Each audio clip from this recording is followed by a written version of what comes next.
শ্রী শ্রী রামকৃষ্ণ কথামৃত, চতুর্দশ খণ্ড, প্রথম পরিচ্ছেদ। ঠাকুর বলরাম বসুর বাড়িতে আছেন এবং সব ভক্তরা এসেছেন। ওখানে তো মানে সব আশেপাশে সব ভক্তরা থাকেন, কম বয়সী ভক্তরা, মাঝবয়সী ভক্তরা সবাই এসেছেন। তো সেখানে ঠাকুর নিজের খুব আন্তরিকভাবে অন্তরঙ্গদের মধ্যে আছেন। তো সেই জন্য তিনি নিজের সাধনার কথা বলছেন, যে সাধনার কথা তিনি বেশি বলেন না।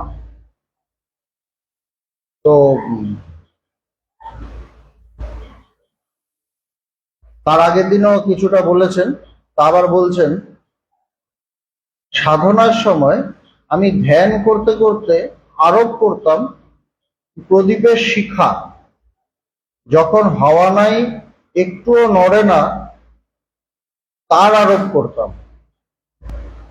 বলছে কি, যে যখন তিনি ধ্যান করতেন, সাধনার একটা মূল জিনিস হলো ধ্যান। তো ধ্যানে তিনি আরোপ করতেন যে প্রদীপের শিখা। আরোপ করতাম মানে ওটার ধ্যান করতাম, মানে ওটা ধ্যান করতেন। তো প্রদীপের শিখা, প্রদীপের শিখা কখন? বলছে যখন হাওয়া নেই, নড়ে চড়ে না, যখন একদম স্থির আছে, সেই প্রদীপের শিখার ধ্যান করতেন। ধ্যানের উদ্দেশ্য কি? মানুষ ধ্যান করে কেন? মানুষ ধ্যান করে যাতে সে শান্ত হয়। আমাদের মনটা চঞ্চল, আমাদের মনটা যাতে শান্ত হয়। মন চঞ্চল থাকলে কিরকম? ওই প্রদীপের শিখা যখন হাওয়া থাকে তখন যেরকম একবার এদিকে এদিকে যাচ্ছে, প্রচন্ড নড়ছে, এদিকে নড়ছে ওইদিকে নড়ছে, ঠিক মতো দেখা যাচ্ছে না, বোঝা যাচ্ছে না, নিভে নিভে যায়, এরকম হচ্ছে, এই বুঝি নিভলো। কিন্তু যখন একদম স্থির থাকে তখন কি, তখন ওটাকে ভালো করে দেখা যায়, ওটা কেমন দেখা যায়, এবং নেভার ভয়টা তখন থাকে না। তো আমাদের যখন মনটা প্রচন্ড চঞ্চল থাকে তখন আমরা নিজের স্বরূপ বুঝতে পারি না। আমি কেমন, আমার মানে আসলে আমার কি, মানে আসল রূপটা কি, সেটা বুঝতে পারি না। আর দ্বিতীয় কি, মানে বেশি চঞ্চলতার মধ্যে মনে হয় যে আমি তো থাকবো না, আমি কখন চলে যাব, কেননা আমার কোনো স্থিরত্ব নেই, যে কোনো সময় আমি নিভে যেতে পারি, প্রদীপের শিখার মতো। কিন্তু যখন প্রদীপের শিখা স্থির থাকছে তখন কি হচ্ছে, তাকে দেখা যাচ্ছে, প্রথম কথা। আর দ্বিতীয় কথা কি, দ্বিতীয় কথা হলো মানে একটা হলো স্থির, আর আরেকটা হলো মানে নিভে যাওয়ার ভয়টা থাকে না। এটা মনে হয় না যে এই বুঝি শেষ হয়ে যাবে, কেন ওটা একদম স্থির ভাবে আছে, অচঞ্চল ভাবে। তো যখন আমরা অচঞ্চল থাকি, ধ্যানের উদ্দেশ্য কি? সেটাই ধ্যানের উদ্দেশ্য, মনটাকে স্থির করা। মনটাকে যখন স্থির করব তখন আমি নিজেকে চিনতে পারবো, নিজেকে বুঝতে পারবো। এখন যে আমরা নিজেকে দেখি, আমরা অ্যাকচুয়ালি আমার শরীরটাকে দেখি, আমরা আমার শরীরটাকে দেখি, তাও কি আয়নার মধ্যে দেখি। কিন্তু যখন ধ্যান মানে ঠিক ঠিক ধ্যান হবে, তখন আমরা কি করব, ওটা সাধনারই একটা মূল পার্ট। যেমন ভগবান সাধনার প্রথম কথাই বলছেন করতে হবে ধ্যান, তো মূল পার্ট। তো ধ্যানের উদ্দেশ্য হলো নিজেকে চিনতে পারা। নিজেকে চিনতে পারলে এই যে আমাদের প্রতি মুহূর্তে আজ কি হবে, কাল কি হবে, পরশু কি হবে, এই যে ভয়, ওই ভয়টা কেটে যায়, ওই ভয়টা থাকে না। এই জন্য বলছে ধ্যানটা ভীষণ ইম্পর্টেন্ট, ভীষণ দরকার। কিন্তু যখন প্রথম প্রথম ধ্যানে বসছি, ওইটা একটা সুন্দর ধ্যানের প্রসেস, যে প্রদীপের অচঞ্চল শিখা তাকে ধ্যান করা। তো তাকে যখন ধ্যান করছি, আমার মনটা যখন ধ্যান করছি, মানে আমার মনটা ওইটার কথাই ভাবছে বা ওটাকেই দেখছে। তো যখন অচঞ্চল শিখাকে দেখছি, তখন আমার মনটা মানে যদি চঞ্চল হয়, তখন আমার মনটা কিন্তু সাথে সাথে দৌড়ায়, এটা এদিকে যাচ্ছে আমার মনটা এদিকে যাচ্ছে, ওটা ওইদিকে যাচ্ছে আমার মনটা ওইদিকে যাচ্ছে। তো যখন শিখাটা স্থির হয়ে আছে, আমি ওটাকেই ভাবছি, তখন তাকে ধরে কিন্তু আমার মনটা স্থির হয়ে যাচ্ছে। এমনি হয়তো মনটাকে আমি শান্ত করতে পারছিলাম না, কিন্তু যখন আমি অচঞ্চল শিখাকে নিয়ে ধ্যানটা করছি, তখন কিন্তু তার সাথে সাথে আমার মনটা শান্ত হয়ে যাচ্ছে। এই জন্য এটা একটা খুব সুন্দর একটা ধ্যানের পদ্ধতি। তো ঠাকুরও এটা করতেন। তো কি বলছেন, যে আমি ধ্যান করতে করতে আরোপ করতাম প্রদীপের শিখা, যখন হাওয়া নাই, একটুও নড়ে না, চড়ে না, তার আরোপ করতাম। মানে সেই প্রদীপের শিখার মতো ভেতরটা একদম স্থির, তার সাথে সাথে আমার মনটা একদম স্থির হয়ে গেল। গভীর ধ্যানে বাহ্য জ্ঞান শূন্য হয়। তো এই করতে করতে যখন ধ্যান গভীর হয়, তখন বাইরের আর কোনো খবর পাওয়া যায় না। আমাদের বাইরের তো আমরা সবসময় একটু চোখ বন্ধ করলেও আমরা তো বাইরের সব খবর শুনতে পাই, কি কানে আসছে, বা যখন চোখ খুলছি তখন দেখছি, এটা প্রতিটা ক্ষেত্রে আমার মনটা কিন্তু রিয়েক্ট করে। একটা কিছু দেখছি, আমার মনে কিন্তু একটা চিন্তা হচ্ছে। রাস্তা দিয়ে যাচ্ছি, দেখি একটু জটলা, ওখানে জটলা, ওরা গল্প করছে বা ঝগড়া করছে, যাই হোক, আমার মনে কিন্তু ওটা ফট করে কৌতূহল জাগলো। আমার মনটা শান্ত ছিল, ফট করে জাগলো, কি হচ্ছে দেখি তো, কি ব্যাপার, কি হয়েছে। মানে এই যে একটা বৃত্তি উঠলো, এই যে বৃত্তি উঠলো মানে চঞ্চল হলো। যে বৃত্তিটা উঠলো সঙ্গে সঙ্গে আমার মনটা কিন্তু চঞ্চল হয়ে গেল। কিন্তু যেই চঞ্চল হলো তখনই আমার সব গুলিয়ে গেল, আমি ডিস্টার্ব হয়ে গেলাম, আমি ছুটলাম, আমি সারাদিন হয়তো অশান্ত থাকলাম। তো এই জন্য যখন ধ্যান করব, ধ্যান করতে করতে যখন আমার ধ্যানটা ভালো হবে, তখন কি হবে, বাইরের যে খবরগুলো ইন্দ্রিয়ের মাধ্যমে আসে আমার কাছে, সেই খবরগুলো আসা বন্ধ হয়ে যাবে। মানে মনটা ভেতরে চলে গেছে। মন যখন ভেতরে যাচ্ছে, তখন বাইরের ইন্দ্রিয়ের মধ্যে আমার মনটা নেই। আমাদের তো পাঁচটা ইন্দ্রিয়, পাঁচটা ইন্দ্রিয় দিয়ে পাঁচ রকম খবর আসছে। আমাদের চোখ, জিভ, নাক, কান, চামড়া, এগুলো দিয়ে পাঁচ রকম খবর আসে। শব্দ, স্পর্শ, রূপ, রস, গন্ধ। এই খবরগুলো বাইরে থেকে আমরা কালেক্ট করি। কিন্তু কালেক্ট করি কখন? যখন আমার মনটা ওখানে সজাগ থাকে, তখন কালেক্ট করি। মনটা যদি ভেতরে চলে যায়, এগুলো যদি সজাগ থাকে, তাহলেও কিন্তু খবরটা আমার কাছে আসবে না। যেমন আমি ঘরের মালিক, আমি ঘরের ভেতরে দোতলায় থাকি, ঘরে একটা চাকর আছে, গেটে তালা মারা। এবার চাকরটা বাইরে ঘোরাঘুরি করে, সারা ঘরে ঘোরাঘুরি করে, বাইরে মানে যায়, গেটের সামনে যায়। এবার ওখান দিয়ে 4-5 জন ঘুরে বেড়াচ্ছে, তারা এসে নানা রকম খবর বলছে। সে এসে চাকরটা গিয়ে আমাকে বলছে, তার সাথে সাথে আমি ডিস্টার্ব হয়ে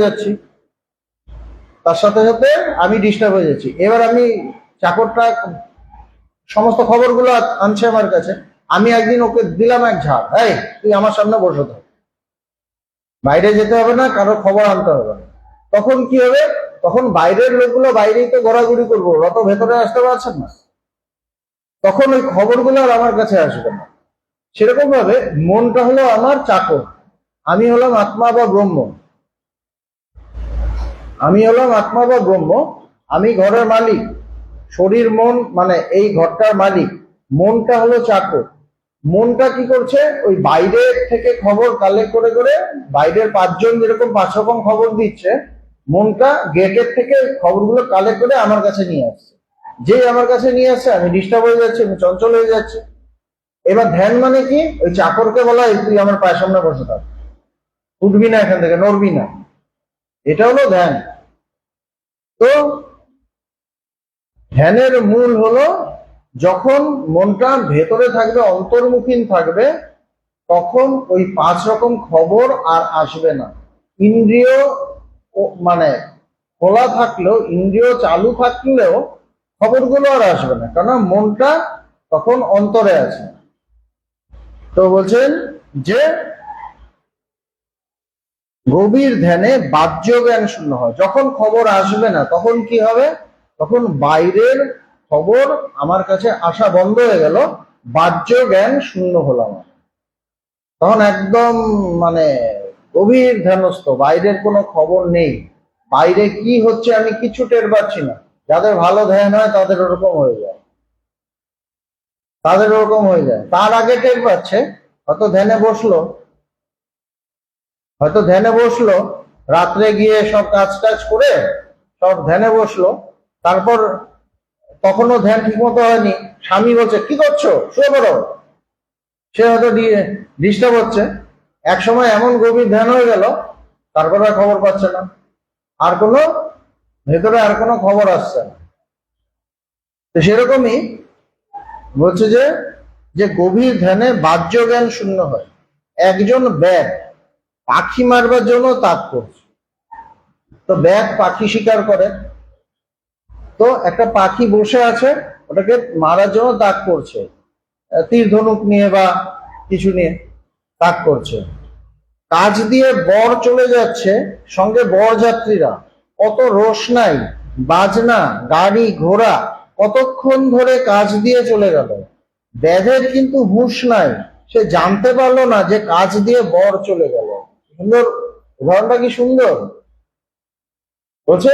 তার মনটা শুধু ওই পাখির ওপর, পাখিটাকে আমাকে মারতে হবে, কেননা ওইটা খেয়ে আমি বাঁচবো, আমি ওইটা বিক্রি করব, আমার পেট চলবে। ব্যাধের তো এটাই কাজ। সামনে দিয়ে বর চলে যাচ্ছে, বরযাত্রী গেলে কি হয়, মানুষ লাফাতে থাকে, আশেপাশে যারা দাঁড়িয়ে থাকে তাদের হাবভাব দেখে মনে হয় তারাও বরযাত্রী, পারলে তখনই নেমে দলের সাথে ঢুকে যায়, পারলে একটু নেচেও নেয়। কিন্তু যেহেতু বরযাত্রী দলের মধ্যে নেই, তখন আবার বেরিয়ে আসে, হ্যাঁ, দুঃখের সাথে। কিন্তু প্রায় বিয়েতে চলে গেল আর কি, এরকম একটা ভাব। কিন্তু দেখা যাচ্ছে ওই ব্যাধ এমন ভাবে তাক করে আছে, ওটাকে মারতে হবে।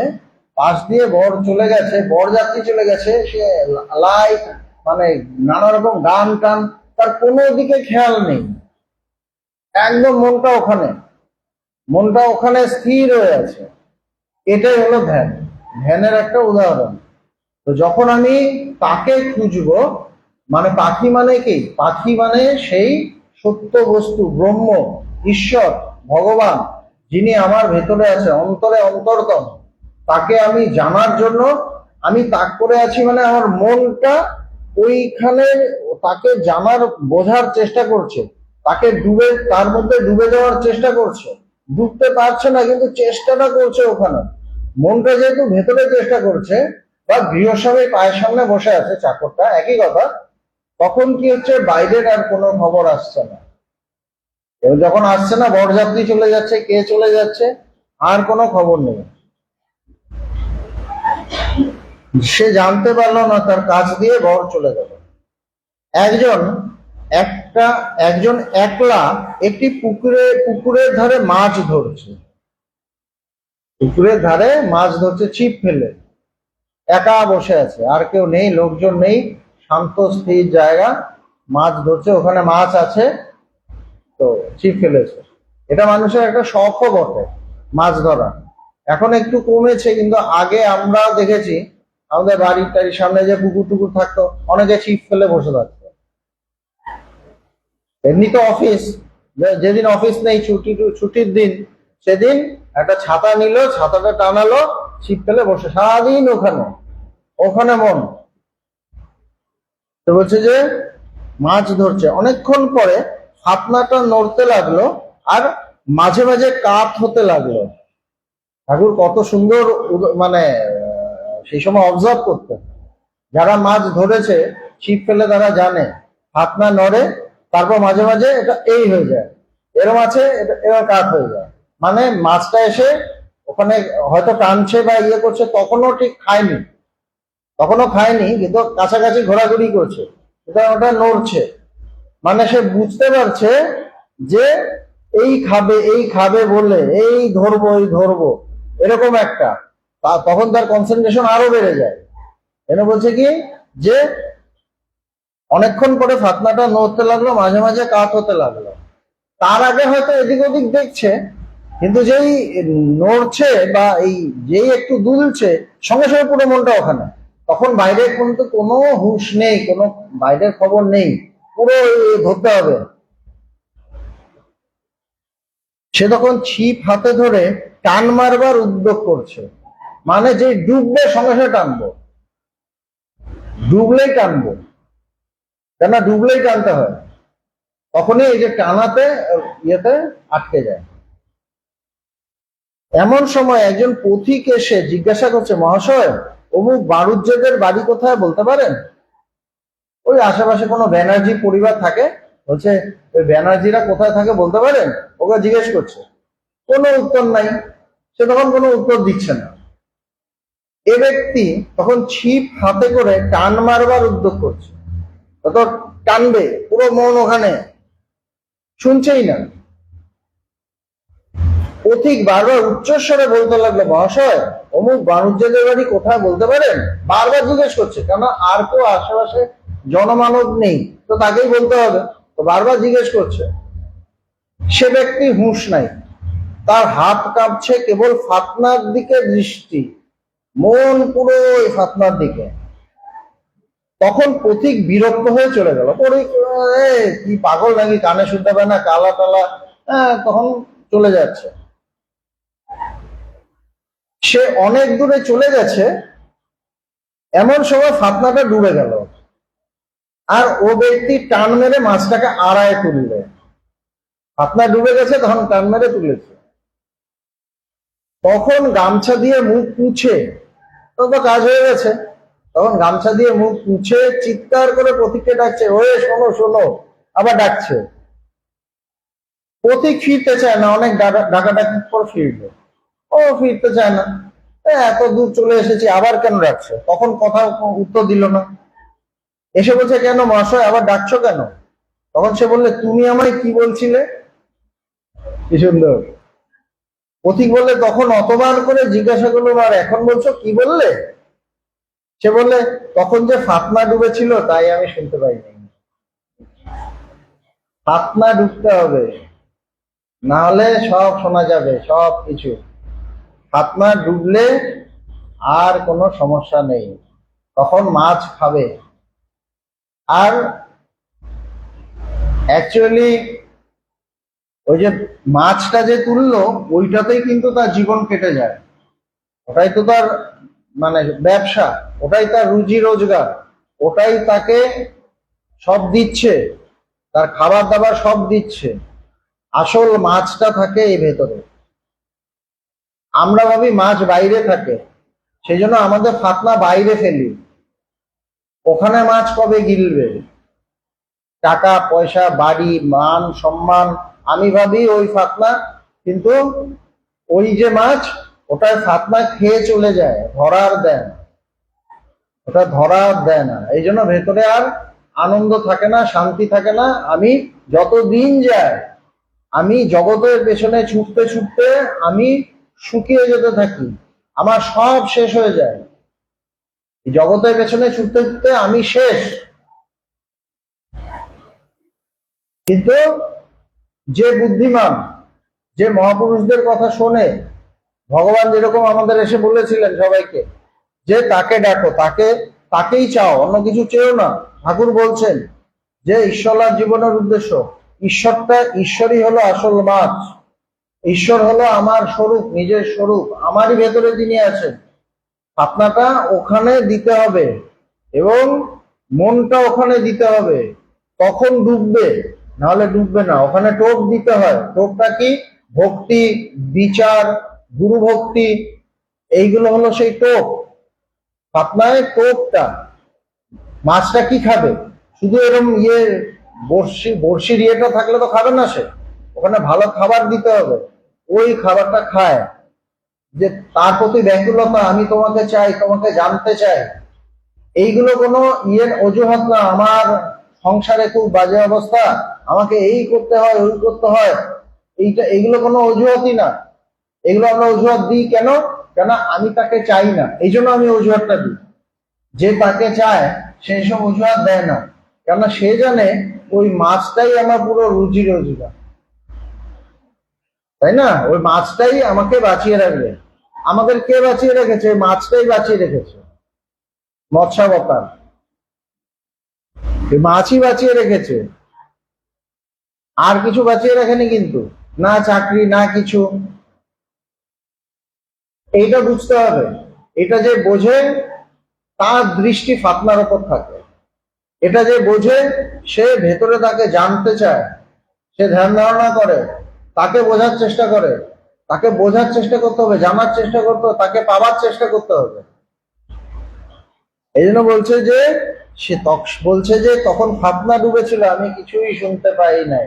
আমরা যেন কিছুই শুনতে না পাই, আমাদের যেন ফাতনাটা ডোবে, কিন্তু আমাদের ডোবে না। এক একজনের এক এক রকম এক একজনের এক এক ভাবে ভেসে থাকে।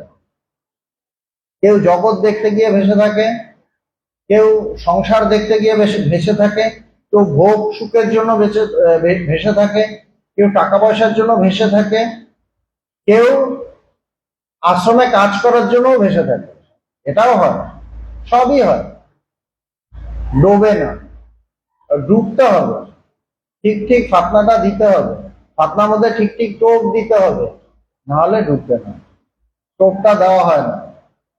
টোপটা আমরা বাইরের জগতে দিই, ভাবি আমি তো খুব বুদ্ধিমান, আমি ওই নেতাকে ধরবো, মন্ত্রীকে ধরবো, পাড়ার গুন্ডাকে ধরবো, তাহলে আমি বেঁচে থাকবো। ও টোপ খেয়ে চলে যাবে। আসল কিছু পাবো না, আমি জীবনে কিছু পাবো না, শুকিয়ে শেষ হয়ে যাবে। এটা হলো আমাদের জীবনের অবস্থা। এটা ভালো করে বুঝতে হবে। খুব প্র্যাকটিক্যাল কথা ঠাকুর বলছেন আমরা এত বছর পরে পড়ছি এগুলো। ধ্যানে এইরূপ একাগ্রতা হয়, অন্য কিছু দেখা যায় না, শোনাও যায় না। বলছে অন্য কিছু দেখা যায় না, শোনাও যায় না ঠিক ঠিক ধ্যান করলে। প্রত্যেকটা মানুষের ধ্যান ধারণা করা উচিত। সে গৃহস্থই হোক, সে সংসারেই হোক, তার ভয়ঙ্কর চঞ্চলতা থাকুক, তার ঘরে বিরাট প্রবলেম হোক, তার ধ্যান ধারণা করা উচিত, যদি সে জীবনে সত্যি কিছু পেতে চায়। ধ্যানে এরূপ একাগ্রতা হয়, অন্য কিছু দেখা যায় না, শোনাও যায় না, স্পর্শ বোধ পর্যন্ত হয় না। স্পর্শের বোধ পর্যন্ত হয় না। একজন আমাকে টাচ করলো, আমি অন্য সময় এরকম করে তাকাবো, কিন্তু কোনো বোধ মানে আমার কোনো জ্ঞানই নেই, এমন ভাবে ধ্যানস্থ। স্পর্শ বোধ পর্যন্ত হয় না। সাপ গায়ের উপর দিয়ে চলে যায়, জানতে পারে না।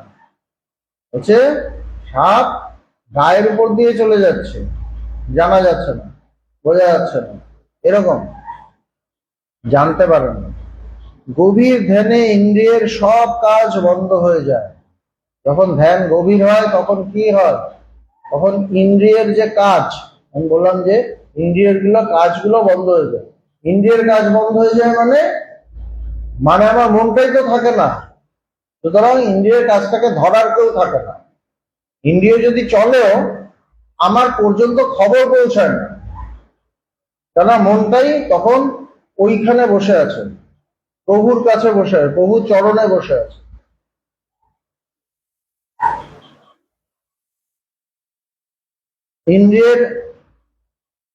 ইন্দ্রিয়ের সব কাজ বন্ধ হয়ে যায়, মন বহির্মুখ থাকে না, যেন বাড়িতে কপাট পড়লো। আহা কি কথা, বাড়িতে কপাট পড়লো মানে ধুম করে দরজা বন্ধ হয়ে গেল। বা অনেক সময় যে বড় বড় দোকানে যখন শাটারটা ডাউন করে, ধুম করে একটা আওয়াজ হয়, একদম শাটার ডাউন, ভেতরে বাইরে কানেকশন শেষ, ভেতরে আলাদা বাইরে আলাদা, একদম শাটার ডাউন। বলছে যে কপাট পড়লো। এইগুলো যখন আমি ঠিক ঠিক ধ্যান করব তখন বুঝতে পারবো, না হলে এখন শুনবো, শুনে আমার উদাহরণটা ভালোই লাগবে, বুদ্ধি দিয়ে বোঝার চেষ্টা করব, কিন্তু যখন আমার সত্যি সত্যি শাটার ডাউন হবে তখন আমি ঠিক ঠিক বুঝতে পারবো কথাটার মানেটা কি। একদম শাটার ডাউন হয়ে যাবে। বলছে বাড়িতে কপাট পড়লো। ইন্দ্রিয়ের পাঁচটি বিষয়, রূপ রস গন্ধ স্পর্শ শব্দ, বাহিরে পড়ে থাকবে। বাইরে কি থাকে, বাইরে জগৎ আলাদা, ভেতরে জগৎ আলাদা। ইন্দ্রিয়ের পাঁচটা বিষয় বাইরে পড়ে থাকে, ভেতর অন্যরকম। এটা হলো ধ্যান, ঠিক ঠিক ধ্যান। ধ্যানের সময় প্রথম ইন্দ্রিয়ের বিষয় সকল সামনে আসে। হচ্ছে যে কিন্তু প্রথমেই তো অত ভালো ধ্যান হয় না।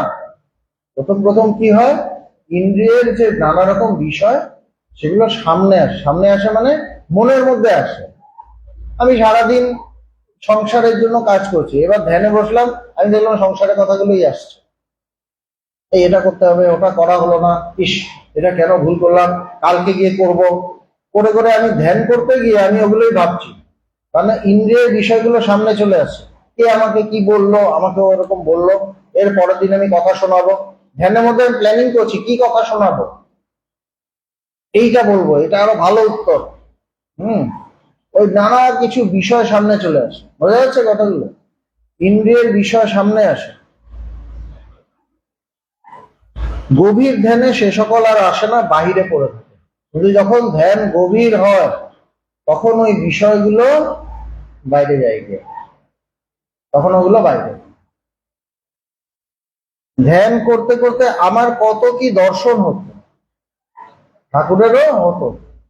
ঠাকুরের প্রথম দিকে এরকম হতো, তারপর আরেকটু গভীর ধ্যান হতো, তখন ঠাকুরের মানে পুরো গভীর না, মানে কিছুটা আরেকটু গভীর যখন যাচ্ছে, নানা রকম দর্শন হতো। প্রত্যক্ষ দেখলাম সামনে টাকার কাড়ি, মানে প্রত্যেকের মধ্যেই তো থাকে না, টাকা পয়সা হোক, বিরাট গাড়ি বাড়ি হোক, মান সম্মান হোক, ওগুলোই দেখে, মানে মনের মধ্যে ওগুলো আসে, মানে প্রলোভন দেয়। মনটা কি বলছে, মন শালাই চোর, একে ব্রহ্ম সমুদ্রে চুপিয়ে চুপিয়ে মেরে ফেলে, স্বামীজি বলছেন। তো মনের যেগুলো বাইরের প্রলোভন, সেইগুলো মনের মধ্যে আসে, এসে আমাকে লোভটা দেখায়, যাতে আমার মনটা ওখান থেকে বেরিয়ে যায়, মনটা বেরিয়ে আবার জগতে চলে যায়। ধ্যান করতে করতে আমার কত কি দর্শন হতো, প্রত্যক্ষ দেখতাম সামনে টাকার কাড়ি, শাল, এক থালা সন্দেশ, শাল মানে ভালো ড্রেস পরবো, এক থালা সন্দেশ যেগুলো আমার খেতে ভালো লাগে, দুটো মেয়ে, তাদের ফাঁদি নথ, তারপর মেয়েদের ছেলেদের মেয়েদের দিকে মন থাকে, হয়তো কোনো সুন্দর মেয়েকে দেখছে, নায়িকাকে দেখছে, মনের মধ্যে এগুলো সব আসছে। মনকে জিজ্ঞাসা করলাম, আবার মন তুই কি চাস? তখন স্বামী ঠাকুর বিচার করছেন, যখন মনের মধ্যে এগুলো এলো তখন তিনি বিচার করছেন, বিচার করতে হবে, এই জন্য বলছে বিচারের দরকার, তখন বিচার করতে হবে। বলছেন কি, মন তুই কি চাস? কিছু ভোগ করতে কি চাস? মানে জিজ্ঞেস করছে যে তুই কি চাস, তুই কি ওগুলোই চাস যেগুলো আসছে? তাইলে বেরিয়ে যা। আর যদি না তুই ঈশ্বরকে যাস, সত্যকে যাস, যাকে পেলে সব পাওয়া যায়। আমরা ভাবি কি জগৎটাকে পেলে আমি অনেক কিছু, ঈশ্বরকে ধরলে আমি অনেক কিছু মিস করে যাব, আমরা এরকম ভাবি। সাধারণ মানুষ এইভাবেই ভাবে, তাদের কাছে জগৎটা ভীষণ প্র্যাকটিক্যাল, ভাবে যে জগৎটাকে যদি আমি ছেড়ে দিই, যদি তার পেছনে ছুটি, আমি জগতের কত ভোগ সুখ সব মিস করে যাব, এর থেকে বড় মানে বোকামি আর কিছু হয় না। বলছে তাকে পেলে সব পাওয়া যায়, সমস্ত কিছু তিনি ভরিয়ে দেন, তিনি কোনো কিছুর অভাব রাখেন না, সব তিনি ভরিয়ে দিয়ে দেন। তো বলছে কি, মনকে জিজ্ঞাসা করলাম, আবার মন তুই কি চাস? কিছু ভোগ করতে চাস? মন বললে না, কিছুই চাই। এইটা হলো, এই যে মন বললো, তার মানে কেন, তিনি সত্যকে জানতে চান, তিনি সত্যকে জানতে চান। এই জন্য মন বললো যে না, বাইরের কিছু আমি চাই না। কিন্তু পুরনো সংস্কার হিসেবে অনেক কিছু চলে আসে, কিন্তু সবসময় যদি চলে আসে তাহলে লাভ কি হলো?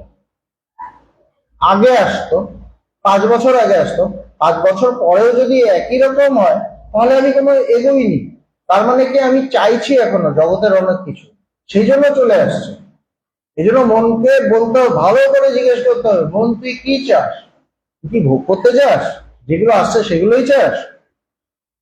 মন বললে না, কিছুই চাই না, ঈশ্বরের পাদপদ্ম ছাড়া আর কিছুই চাই, একদম পরিষ্কার যে আমি অন্য কিছুই চাই না, এই জায়গায় আসতে হবে। এবার সাধারণ মানুষ আমরা তো, আমাদের ভয় হয় যদি কিছু না চাই তাহলে জগতে তো কিছু পাবো না, এইটা নয়।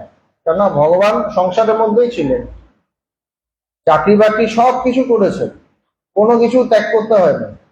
স্ত্রী মেয়ে তাদের কি ত্যাগ করে দিয়েছেন? না, তাদের সাথেই রেখেছেন। গাড়ি বাড়ি টাকা মানে টাকা পয়সা কিটা ছিল না, তাও ছিল, কেননা সেন্ট্রাল গভর্নমেন্টে চাকরি করতেন, সুতরাং তাকে কিছু ত্যাগ করতে হয় না, কিন্তু মনের যে আসক্তি সেটার প্রতি, সেটাকে ত্যাগ করেছে। তো মন কি চাস মানে, ওগুলো তো যেমন একজনকে বেঁচে থাকতে গেলে খেতে হবে, তো খাওয়া কি সে আসবে না তার কাছে? অবশ্যই আসবে। কিন্তু আবার পুরো যে আসক্ত থাকি খাবার প্রতি, তখন সমস্যা। আসক্ত থাকলে হবে না, ওগুলো আসবে, ওগুলো তার মতো করেই আসবে, তার মতো করেই আসবে। কিন্তু আমার আসক্তিটা কি থাকবে? ঈশ্বরে, সত্যে, যে আমি তোমাকে চাই, সত্যকে জানতে চাই, ঈশ্বরের পাদবদ্ধ ছাড়া কিছুই চাই না। মেয়েদের ভিতর বার সমস্ত দেখতে পেলাম, যেমন কাচের ঘরে সমস্ত জিনিস বার থেকে দেখা যায়। মানে একটা পুরুষের মেয়েদের প্রতি মন থাকে, নারীদের প্রতি, বলছে আমি তাদের শরীরের সব জিনিস যেন দেখতে পাচ্ছি, এর ভেতরে এইগুলো আছে, এইগুলো আছে। আমরা বাইরেটা দেখি চাকচিক্য, ভেতরে তো নোংরা সব। শরীরের ভেতর, একটা শরীরকে কাটলে কি ভালো জিনিস বেরোয়? ভালো জিনিস তো বেরোয় না, এই তো পুড়িয়ে দেয়, যাক সেসব পুড়িয়ে দেয় দিচ্ছে। যদি খুব ভালো জিনিস থাকতো তাহলে তো বডিটা রেখে দিত প্রিজার্ভ করে, দেখানোর জন্য মানুষকে, এই দেখুন আমার বউ, রাখছে কি? সঙ্গে সঙ্গে বের করে দিচ্ছে। এই আমার বর, সঙ্গে সঙ্গে বের করে দিচ্ছে। কয়েক ঘন্টার মধ্যে সাফ, ক্লিন, সব জায়গা ধুয়ে মুছে সাফ। তাও যেগুলো বাঁচে ওগুলো জলে ভাসিয়ে দেয়, এই করে দেয়, সবকিছু শেষ, একদম চিহ্ন শেষ করে দেয়। একটা ফটো শুধু ঝুলিয়ে রাখে, তিনি কোনোদিন ছিলেন, ব্যাস। তাই না? সেরকমই শরীরটা খুব একটা ইম্পর্টেন্ট কিছু না। ঠাকুর বলছেন তারও এরকম হয়েছিল। প্রথম ধ্যানে তার মধ্যে এই প্রলোভনে নানা কিছু এসেছিল, তখন বিচারের মাধ্যমে তিনি সব কিছুকে সরিয়ে দিলেন। সুতরাং এই বিচারটা দরকার জীবন, ধ্যান করতেও বিচারটা দরকার। নাহলে ধ্যান একদিকে করতে গেলাম, আরেক দিকে চলে গেলাম। মনটা যেন ঈশ্বরের পাদপদ্মে থাকে, তার জন্য আমার বিচারটাও চলে।